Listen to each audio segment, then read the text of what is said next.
Hi everybody, welcome back. Well, as you can see, this time on the bench we have a sweep oscillator from HP. The model is 8350B, and it's clearly without the plug-in. I have to admit that it has been a very good deal, and I couldn't resist, and I take this as I don't have any of this series of sweep oscillator, and I would like to have one. Seller has sold as non-functional, very dirty, honestly, really dirty, and unhealthy to touch. I have already removed the top cover as it was completely, and it is completely bent over here. There is a very huge indentation here that prevent the cover to slide out. It's also missing the rear screw here. Oh, look at that. We have an empty battery. Luckily, it has been removed. Let's see. Yeah, for sure in the past has leaked. But seems, let's remove the, what seems to be the digital board.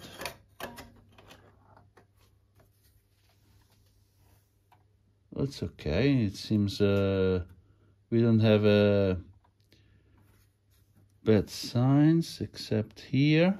So we have this bad sign here. But all in all, it's not too bad. Here we have some rectification that is going on. And these are the transformer leads directly soldered to the PCB. We are in front a linear power supply. So I will go ahead and check the bottom of the PCB. So I will turn it onto one side, and yeah, I don't see. Oh, we have something here.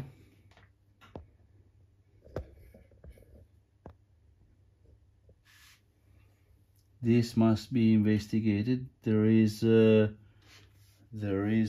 leakage sign here, which must be investigated right now.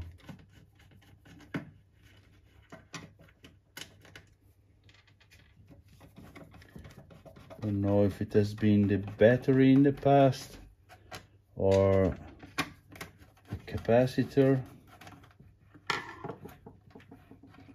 Let's see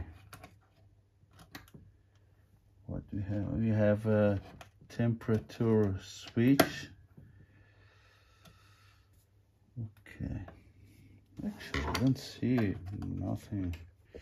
I think I need to remove also that. Seems that the leakage is exactly below this board. Well, the removal of this board it has been really difficult because I have just realized that there is another screw over here. Luckily, I didn't use too much of force and damage anything. So I need to remove also this board and probably that, and that will allow me to reach this screw. And the removal of the screw allow me to remove the board and inspect the oxidation. It seems that is limited on this area, and the PCB is not involved. However, I need to remove the board and check onto the soldering side. Yeah, let's do that. Oh, by the way, this I don't know if it's a fuse. It doesn't look really healthy. Holy moly, look at the amount of transistors that are down in this heatsink. I didn't realize that. Luckily the transistors are socketed, so I'm able to slide the board out from the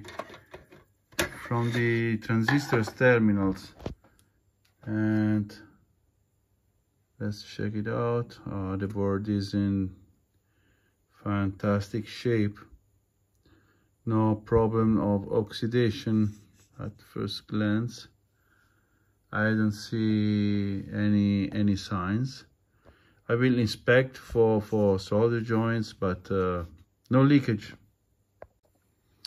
Clearly, while I'm here, I will measure all the transistors and check if they are measuring fine.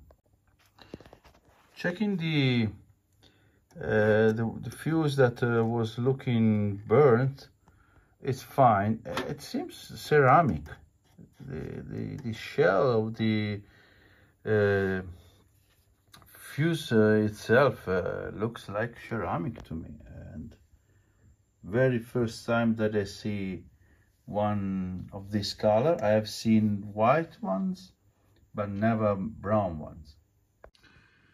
Well, I was looking for the transistor over here, and they actually are only two of those transistors, those with 1853 and 1854 code number begin.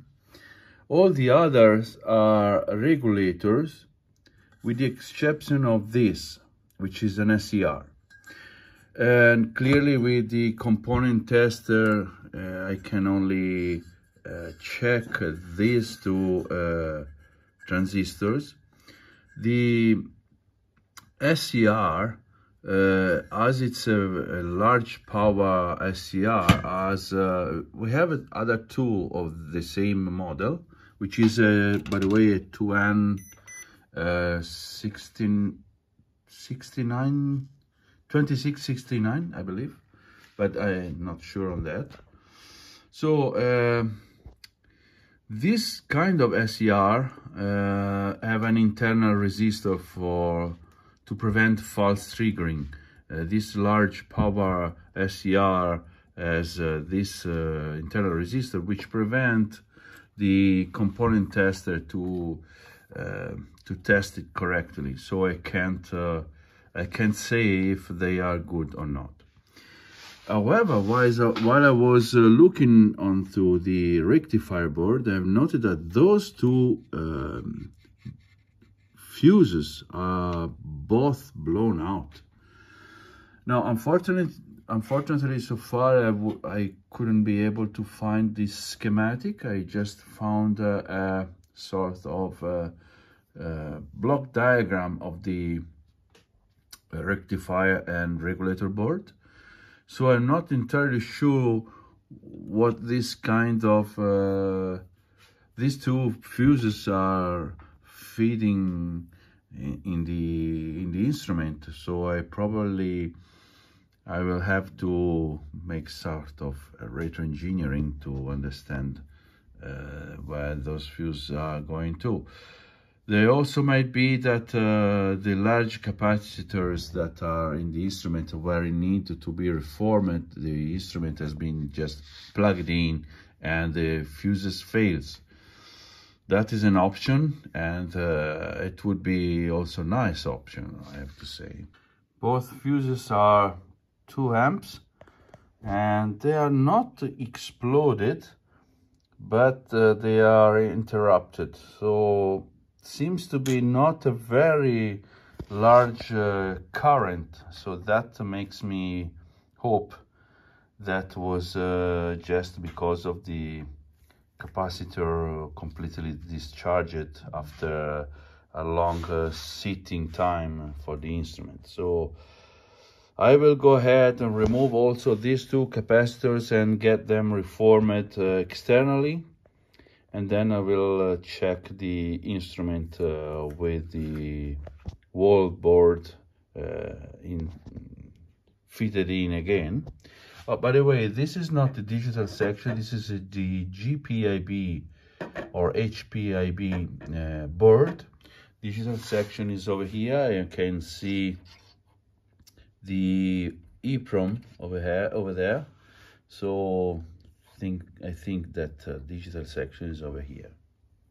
By the way, look at the amount of test point also on there. This instrument must be quite complicated actually.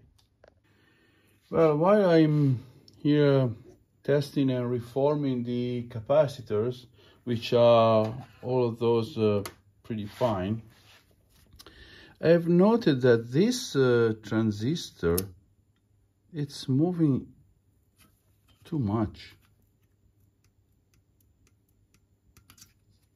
This is pretty much strong, but this is moving like one terminal is broken onto the base.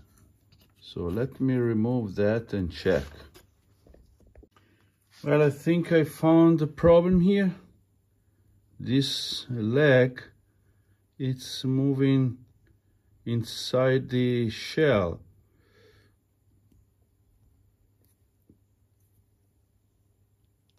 Not easy to show on camera, but so the movement that I was feeling was indeed inside this component, which I still need to understand which kind of component is.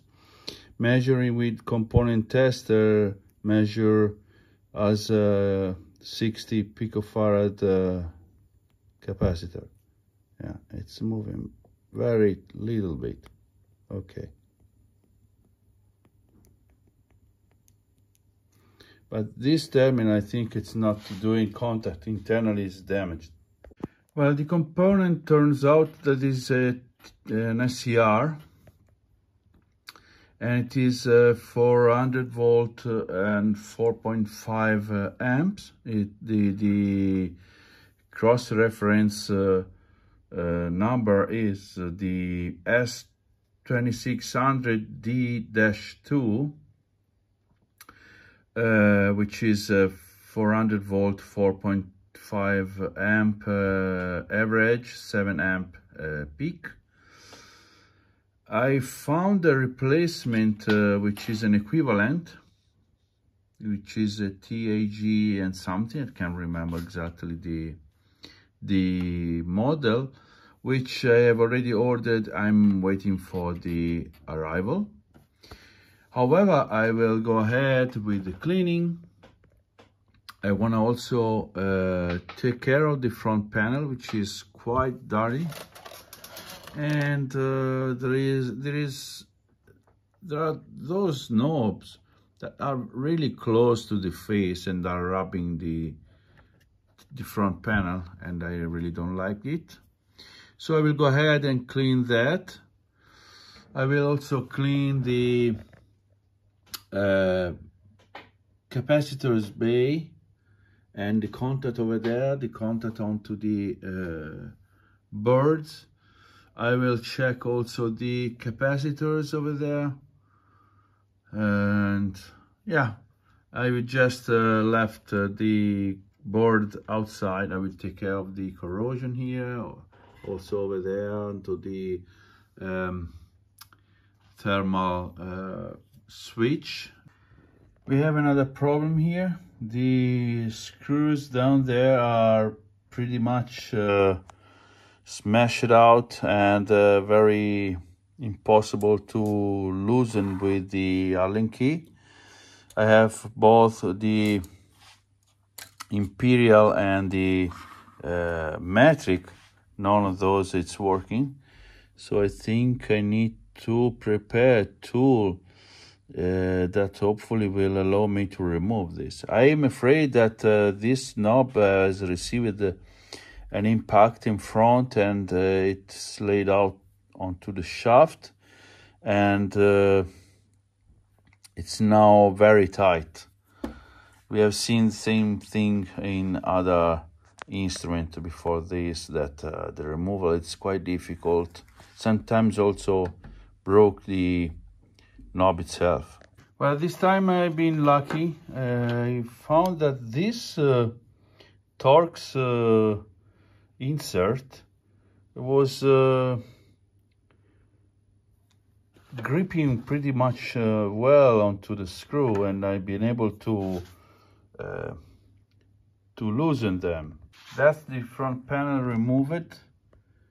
I will go ahead and remove also this shield, which is held in place by those tabs and screws over here. I want to expose the entire front panel PCB. I want to remove each push buttons, and I want to clean thoroughly all the contacts and lubricate, as they are well known to be sometimes problematic. They must be very smooth, and some of those are pretty tight, like this one example. And the problem is that without the lubrication and pressing hardly, can broke the leaf spring over here, and in that case the push button will be broken off. So I want to avoid that and make a very good maintenance here. Okay, this is the front panel PCB exposed. I have removed the shield, which has a sign of something that has spilled in the past. So now I can clean each push button. I'm not sure that I will go with the push buttons removal, as the removal requires a lot of force. I'm afraid to break. I don't want to break any push button.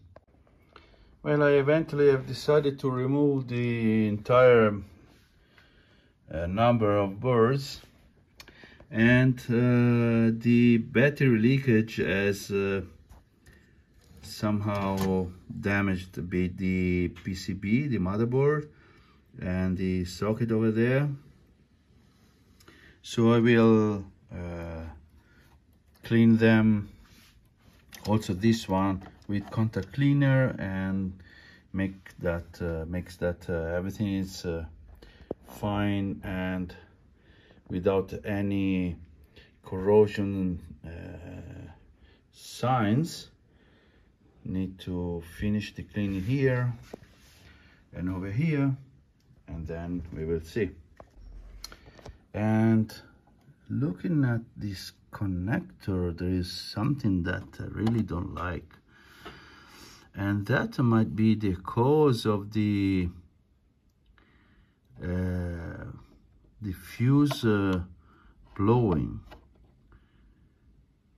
That is not nice to see. So I will clean up and see if there is any contact damage inside. The corrosion problem is bigger than I thought, and requires the complete motherboard or mainboard disassembly to check all the contacts over here and the extent of the corrosion around these small tracks. So yeah, need to be dismantled the whole main board. The removal of the main board has revealed a serious battery leakage and consequent corrosion, and it's pretty bad over here, and I believe the cause of the malfunction has been exactly here, and the liquid has created a spark, a short circuit between power rails, I believe. So I'm not sure that I will be able to clean without this header removal. I will try that, because I don't want to avoid to create additional damage to the PCB. So I will wash with vinegar. I will sink with IPA and see how it will go. You have additional corrosion. I've washed the board multiple times with both vinegar, IPA, and soap and water, but I cannot fix the problem over here. But that is not because of battery leakage. I think it's an overheating. I hope you can see the first pin, it's without any solder around it, and the plastic is melted down. So long story short, I need to remove this header. I'm in the middle of the process of the header removal. It's not fun at all. It's very difficult, not only because the solder removal it is quite difficult. Actually, it's the same reason. The pins are very tight fit inside the hole, and there is a very limited space for solder joint. But that also causes to be like a press fit inside, and it's very difficult to remove. But it seems that it's coming out slowly, but it's coming out. The removal of the header has been very tough and almost impossible because the pins are tight fit inside the hole, so it's very difficult to get them removed. However, I've been able to slide up the header shell or insulation, and that should allow me to reach the space between the shell itself and the PCB. And as you can see, there is a lot of corrosion down here, and this is the overheated pin. So I will clean it up as best as I can and see if I can save the PCB. I think in the end might be need some bulge wire. The problem here is pretty serious. The carbon, the PCB is carbonized, and there is a very deep damage, and I will need to clean completely to remove any carbon track to avoid any future sparks and additional PCB damaging. It's quite deep, and not sure that it's possible to clean completely. Very difficult task. I'll be back. The PCB repair, it's more difficult than I thought.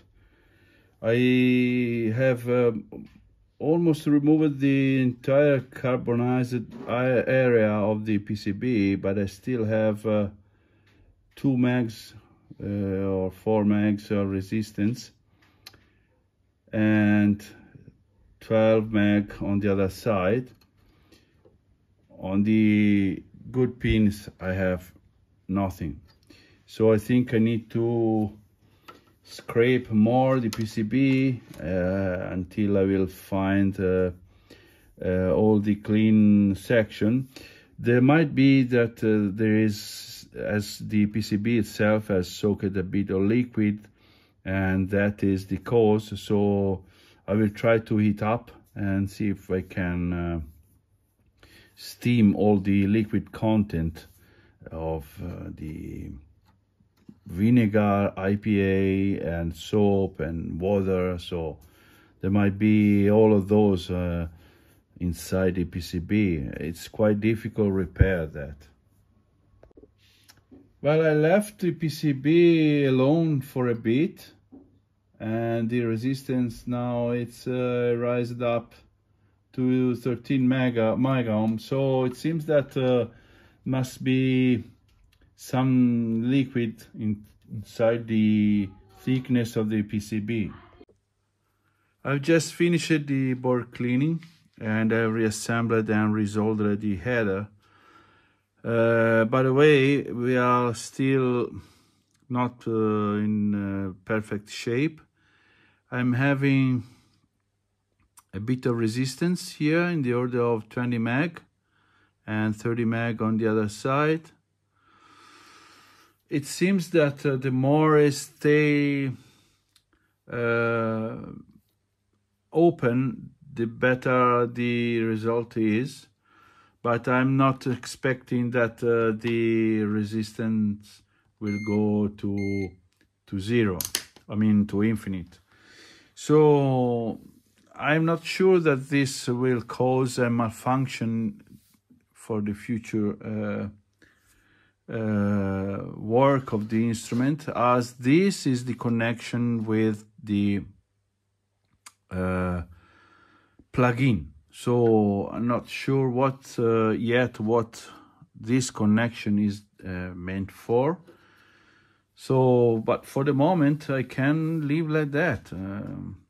I can't go over in scraping, it's pretty clean. And also the bottom,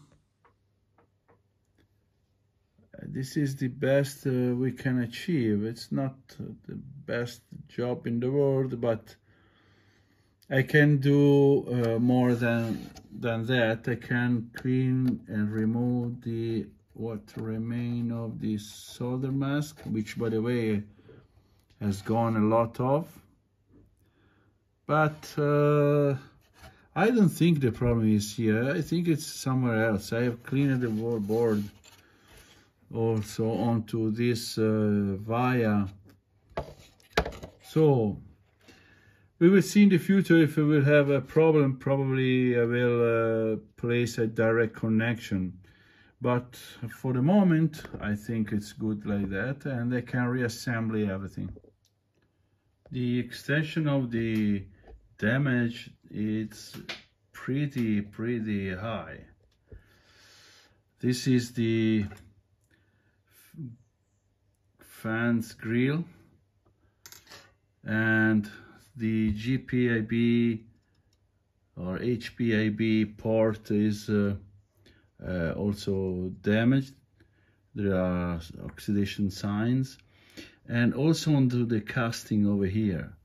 So I want to remove all the connectors over here to the plug-in, and I want to wash the wall frame. So I think in the end I will be removing also the power transformer, the back panel, and make the complete dismantle of the unit in order to stop the oxidation and clean the signs.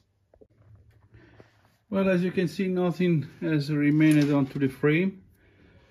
Everything is out, and I still need to separate the connector from this subframe.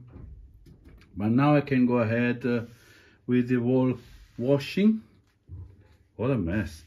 So I hope I will be able to put everything in the place that it's supposed to be.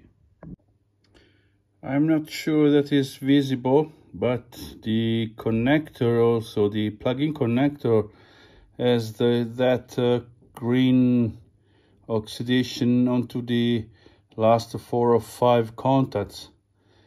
So let's try to recover with vinegar.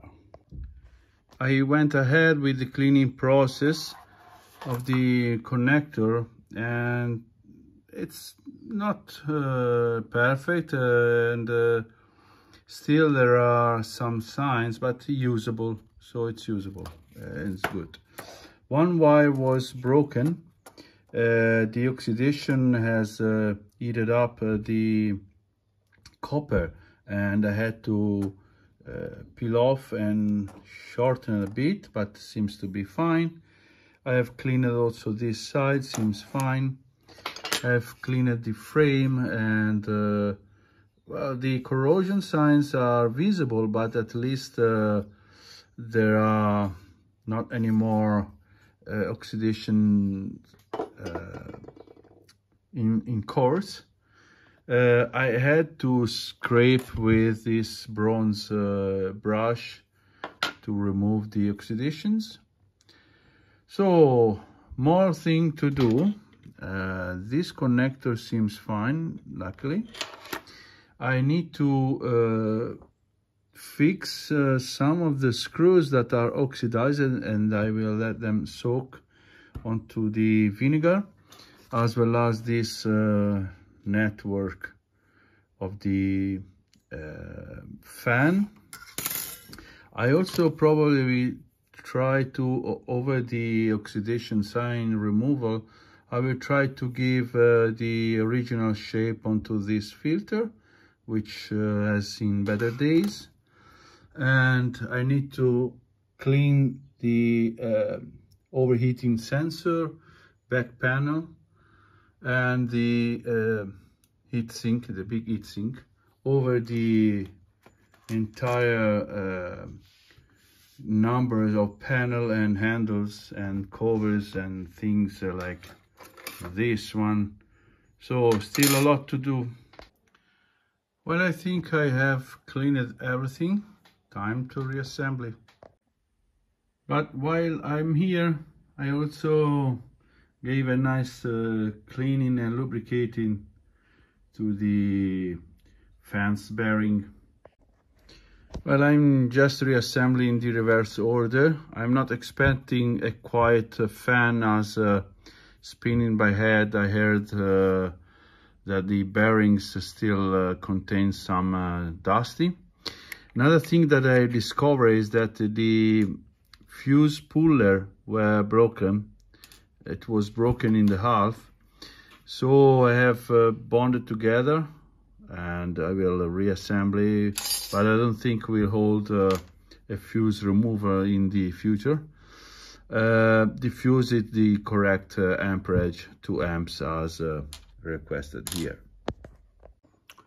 I have partially reassembled. I have placed the rectifier board in its place, all the capacitors, the fan is reassembled.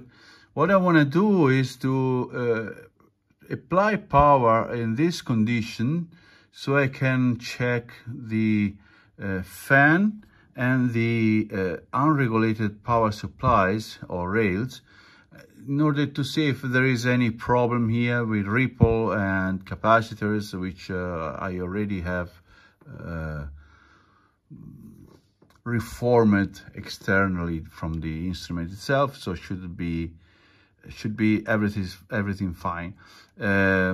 Clearly the fuse are fine, all the fuse are checked and they are fine, with the exception that those two that we have found broken in the other board over here. So let's try that with the Variac dim bulb and see what it does. Everything is connected. What I'm going to check right now is the voltage across the capacitors over here, which are the big electrolytics that I've just installed. So one by one, I will check all the voltage rails. Meanwhile, I will also check the fan, as it is in parallel with one side of the primary of the transformer, so with one winding. Let's see. So I've raised up the voltage at 120 almost. This instrument is set for 230. And I'm checking all the voltage, and it seems that they are in line with the schematic. So everything looks fine to me. And I will leave the instrument running at this lower voltage for a bit of time, so the capacitors will be more reformed than I have already done. but seems fine to me. Well, I've just received the replacement SCR, so I'm going to replace the faulty one and reassemble everything. I need to check the pinout if it's compatible. It should be, but I wanna be double checking before to apply any power. Oh, by the way, this is the result of the original one. Just 45 picofarad of capacitance. Well, the component that I'm going to replace is this SCR here, which is a crowbar onto the minus 10 volt rail. Probably the instrument would have worked even without it, but sure enough, if there is a problem, very big damages can happen. By the way, the pinout seems to be exactly the same. So let's go to replace and make some tests. Well, as you can see, today I have moved the heavy artillery. I have all a bunch of meters, and including that one. And I'm monitoring each and all the voltage rails all together. Here we have all the output. We have two 5 volts, plus 5 volts regulated. Then we have 20 volts, minus 10, minus 40, plus and minus 15. So as you can see, we have 5 volts, two outputs, plus and minus 15, minus 40, plus 10, minus 10, plus 20 over there. So the idea is to dim bulb over here in series, variac to 0. I'm ready to rise up.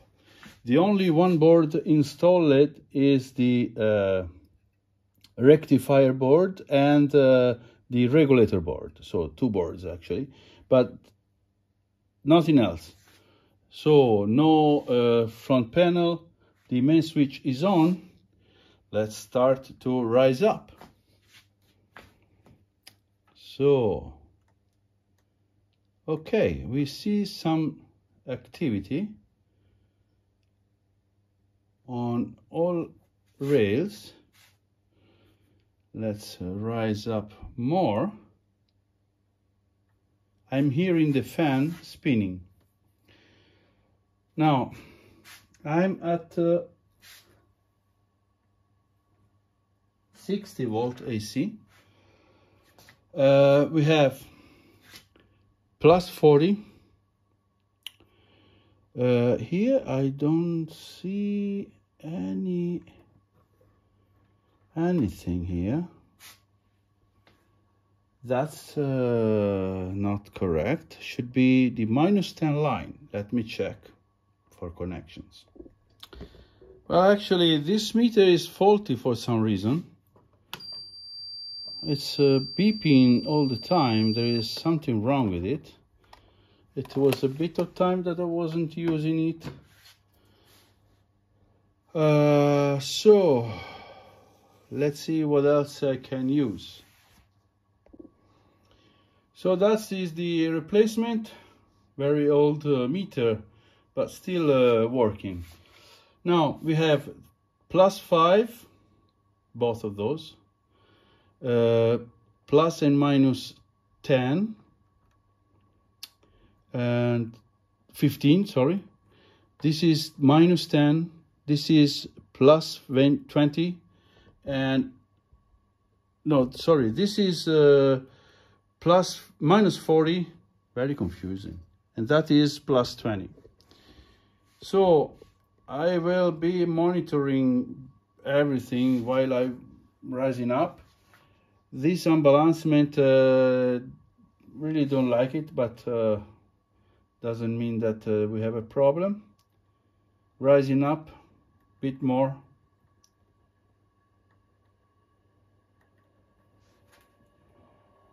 Okay, the fan is starting to spin a bit faster. 3.6 volt, they are closer now. 9.7 or almost. 6.5, 24 volts on 40, and plus 12.75 on plus 20. Let me check if I'm speaking correctly. Yes, minus 40 and plus 20, correct. So let's rise up a bit more. By the way, I'm already seeing LEDs into the board.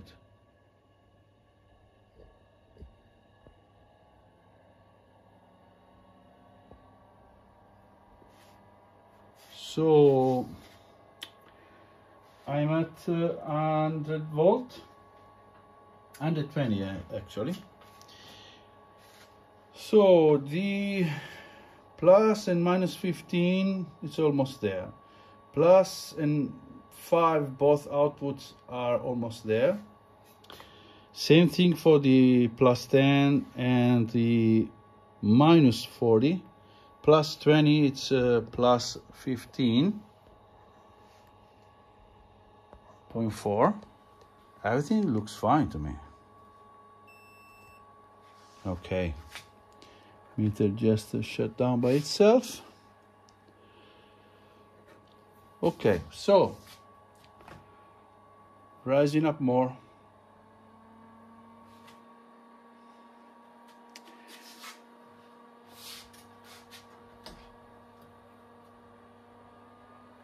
(150 volt).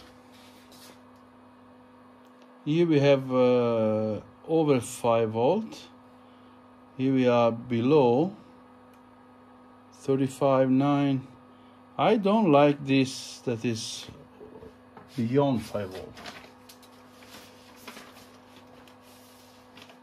It might be that the regulator should kick off. This is the schematic of the two 5 volt outputs. We have two different regulators and two different adjustments, which, by the way, I think that one of those is supposed to have a large load, and as you can see, there is a different value on the resistors. So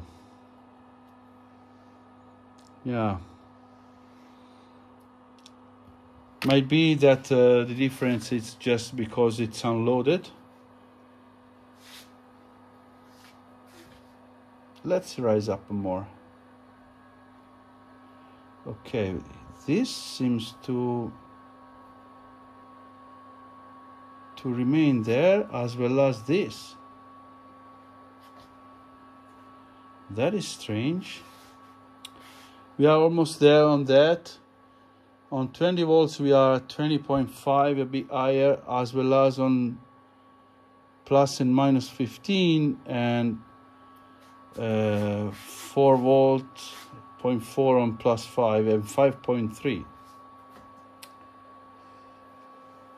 I'm not sure if I should rise up more without any load. Let me thinking on that. Okay, I have risen to 180 volt, and the voltages are not climbing anymore. None of those. They are all of those at this point. So I think that it should be safe enough to go through directly to the line. I'm still through the dim bulb, which I bypass right now. 3, 2, 1. No change in voltages. Again, dim bulb in. But at this point, I will let the instrument run for a few minutes like that, and then I will go directly to the line. Oh, by the way, the fan is not really much bad. It's sufficiently quiet. I've just removed the power from the AC, from the Variac. I'm going to plug directly to the line. Let's see what it does.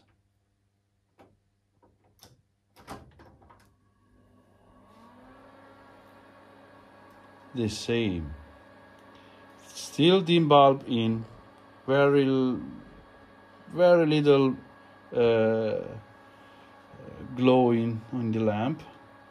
I'm going to bypass.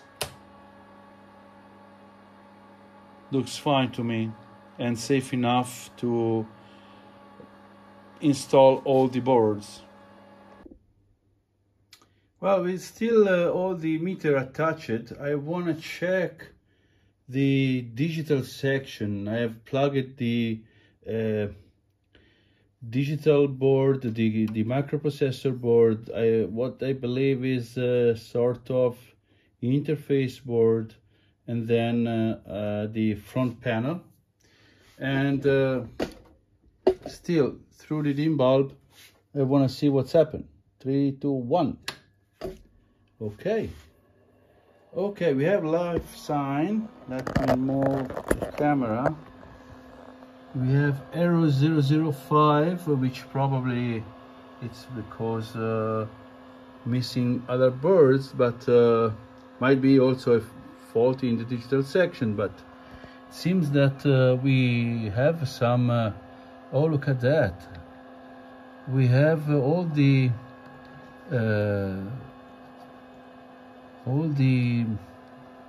encoders that are working. Oh, really fine. Okay, so let's plug the other boards.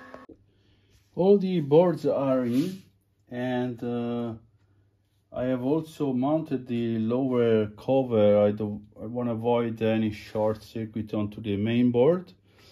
I should receive shortly 4 new feet to let the instrument be stacked onto other HP instruments.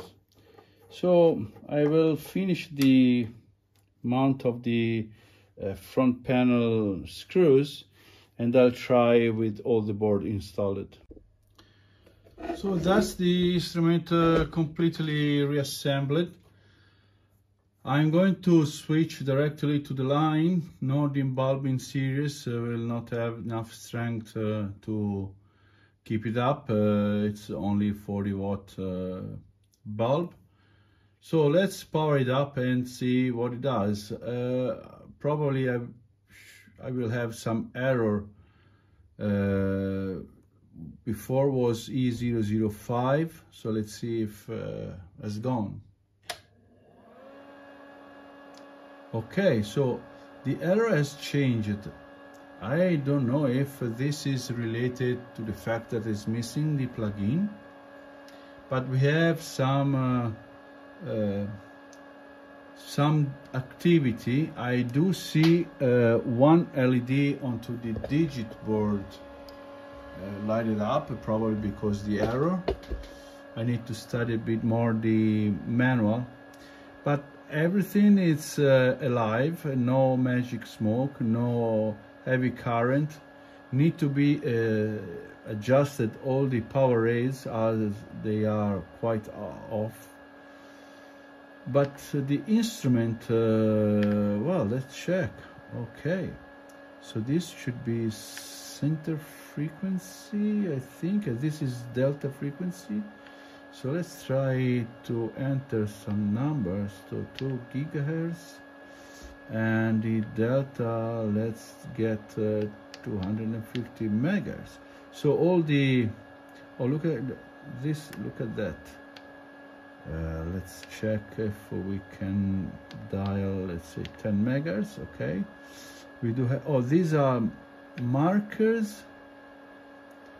Markers 1, 2, 3. Okay, all off. Sweep time, second. Okay, so it seems that oh, and by the way, the keyboard, it's really soft and it's really pleasant to use. So clearly we don't have all the function available, as it's missing the plugin, but preset. Yeah, let's check what Aero 001 is. Well, checking the service manual, Aero E001, it is exactly when it's missing the RF plugin. So the RF plugin would give different errors if there are any problem with it, but without the RF plugin, the instrument should read exactly Aero 001, and pressing the start button should indicate 0 and 10 gigahertz over here, 10 megahertz and 0 megahertz and 10 gigahertz over there, and that is the what is requested to check in the service manual to see for any error codes present in the instrument itself. It seems fine. So at this point we can go straight on to the alignment. While I was waiting for instrument heating up, I received the package with the fit. So let's mount that. So that is much better. Now the instrument adjustment would require the presence of the plugin for the first step. I'm not care about the plugin at the moment. I will adjust the same without any load. I will readjust the whole instrument when I will receive the RF plugin, if I will find anyone for a reasonable price. The rest of the adjustment, actually, it's unloaded with the power supply unloaded, so should be fine. I'm not sure that the first adjustment will influence the other sections of the power supply, but again, for the moment I will not care, and I'm going to just adjust as it is. Plus 20 volt, it's quite high out of adjustment, as it should be within 1 millivolt, so pretty out. Much better now. Same thing for the 40 volt, should be within 2 millivolt, and it's 25 millivolt. That's perfect.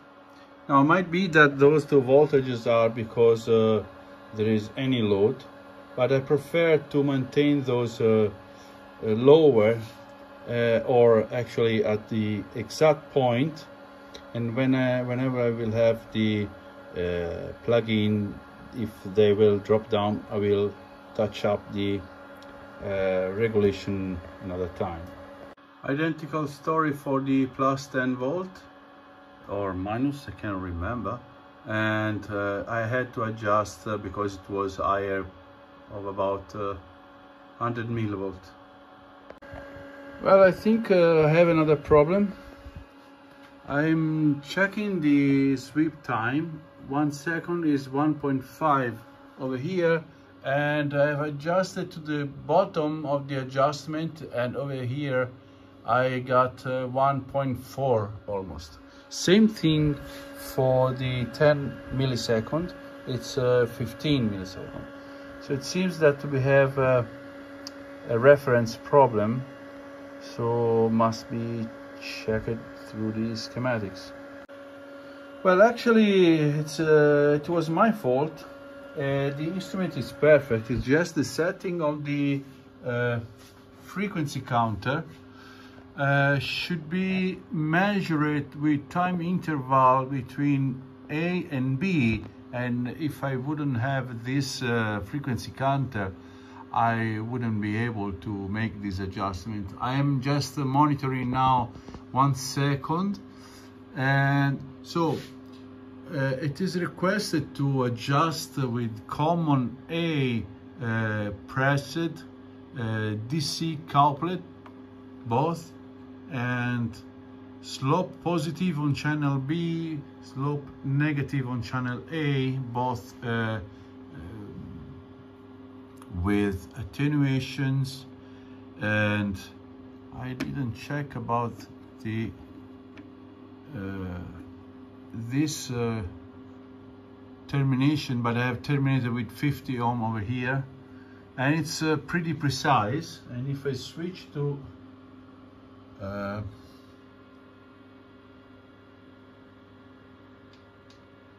10 millisecond, it's pretty precise, so it's well within tolerance.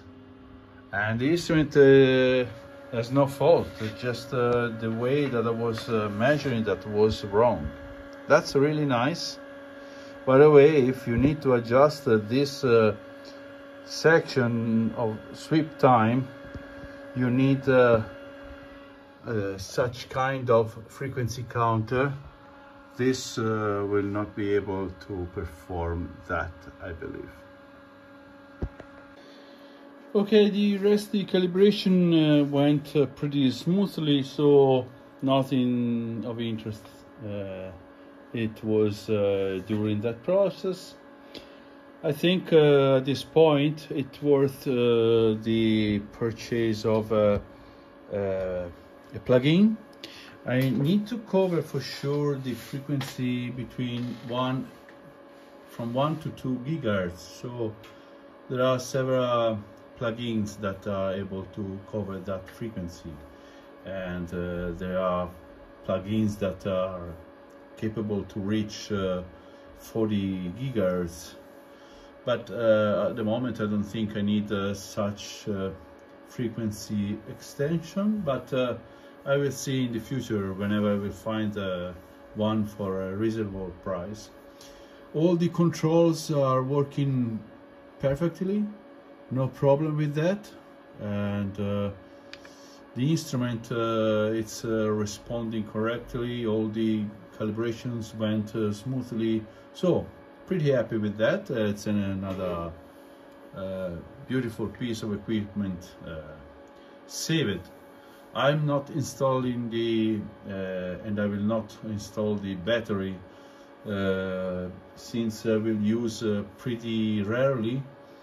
I don't want to risk to get additional damage because of battery leakage. So I think that's it for this repair. I hope you have enjoyed it, and I'll be back for another repair or instrument save. So thanks for watching, and see you soon.